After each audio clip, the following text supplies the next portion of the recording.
யுஎஸ்ல வந்து ஒரு கப்புள்ஸ் இருக்காங்க. அவங்களுக்கு வந்து பசங்களும் இருக்காங்க. பட் இந்த ஹஸ்பண்டுக்கு பார்த்தீங்க அப்படின்னா, ஒய்ஃப் மேல எமோஷனலா வந்து அவங்க வந்து சரியா இல்ல. எமோஷனல் டிபெண்டன்ட்டா இவர் இருக்காரு. பட் அதுக்கான ஒரு அங்கேருந்து வந்து ரிப்ளை வரல. அதாவது எமோஷனலா அவங்களுக்கு சப்போர்ட் கிடைக்கல. அவர் வந்து அன்சாட்டிஸ்ஃபைடா இருக்காரு.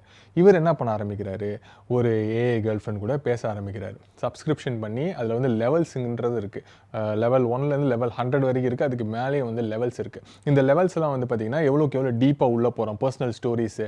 ஃபார் எக்ஸாம்பிள் இப்போ நம்ம வந்து ஒரு பொண்ணுகிட்ட வந்து பொண்ணுன்னே சொல்ல ஆரம்பிச்சிட்டேன் பார்த்தீங்களா? எனக்கே கொஞ்ச நேரத்தில பேச பேச பொண்ணுன்னு வந்துருச்சு அந்த ஏஐ கேர்ள் ஃபிரெண்ட். இப்போ ஏஐ கேர்ள் ஃபிரெண்ட் கிட்ட நீங்க வந்து ஒரு ஃபோட்டோ கேட்குறீங்கன்னு வச்சுக்கோங்களேன்.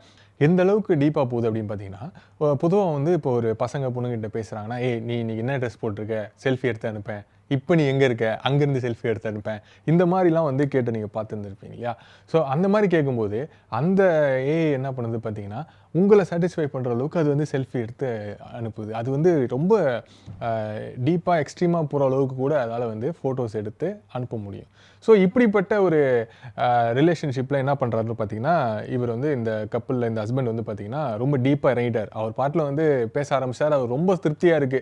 பிசிக்கல் ரிலேஷன்ஷிப்க்கு ஒய்ஃப், அதே மாரி எமோஷனல் ரிலேஷன்ஷிப்க்கு இந்த ஏஐ கேர்ள் ஃபிரெண்ட் இப்படியே போயிட்டு இருக்கு. போனதுக்கப்புறம் அந்த ஒய்ஃப் என்ன பண்றாங்க அப்படின்னு பார்த்தீங்கன்னா, ஒரு கட்டத்தில அவங்க வந்து ரொம்ப டிப்ரஸ்டா ஃபீல் பண்ண ஆரம்பிக்கிறாங்க. அவங்க மேல குறை இருக்கிறதா வந்து அவங்க வந்து ஃபீல் பண்றாங்க. நான் தான் என் ஹஸ்பண்ட ஒழுங்கா கவனிக்கலையோ, என்னால தான் வந்து அவர் அப்படி மாறிட்டாரோ அப்படின்னு சொல்லி அவங்க ரொம்ப ஃபீல் பண்றாங்க. ஒரு கட்டத்தில வந்து இவருக்கு வந்து அந்த சப்ஸ்கிரிப்ஷன் பேக் வந்து முடிய போது. அதாவது நாளைக்கு நாளான்னைக்கு வந்து அந்த அந்த சப்ஸ்கிரிப்ஷன் முடிய போகுது. அந்த மாரி பீரியட்ல வந்து இவர் என்ன பண்றாருன்னு பார்த்தீங்கன்னா, ஏதோ ஒரு உண்மையான கேர்ள் ஃபிரெண்டோ, ஒரு உறவோ, இல்ல உண்மையான லவ்வையோ வந்து ஏதோ பிரிய போற மாரி, அவர் வந்து உட்காந்து ஓஹோன்னு மணிக்கணக்கா உட்காந்து அழுதுருக்காரு. இந்த மாரி ஒரு சம்பவம் வந்து நடந்திருக்கு. சரி இன்னொரு பக்கம் என்ன அப்படின்னு பார்த்தீங்கன்னா, ஒரு சில பாசிட்டிவ்னு சொல்லலாமா? இல்ல வந்து இத கன்சிடர் பண்ணலாமா அப்படின்றது தெரியல. என்னன்னா, ஒரு பொண்ணு வந்து ரொம்ப ஒரு டாக்ஸிக்கான ரிலேஷன்ஷிப்ல வந்து மாட்டிட்டு இருந்திருக்கு. அந்த டாக்ஸிக்கான ரிலேஷன்ஷிப்லேருந்து அதுக்கு வெளியில வரதுக்கு வழி தெரியல. ஸோ, அதனால அது டிப்ரஷன் ஸ்டேட்லயே இருந்திருக்கு. ஒரு மனக்குழப்பத்திலேயே வந்து சுத்திக்கிட்டு இருந்திருக்கு. அதுக்கு பேசுறதுக்கு யாரும் இல்ல. அந்த பீரியட் ஆஃப் டைம்ல அது வந்து இந்த ஏஐ யூஸ் பண்ணியிருக்கு. அது வந்து ஒரு ஏஐ பாய் ஃப்ரெண்டா ரியாக்ட் பண்ணியிருக்கு. அந்த ஏஐ கிட்ட இது பேசி, பேசி இந்த பொண்ணு என்ன பண்ணியிருக்கு பார்த்தீங்கன்னா, ரியல் லைஃப்ல போய் ஒரு பையன டேட் பண்ணுது.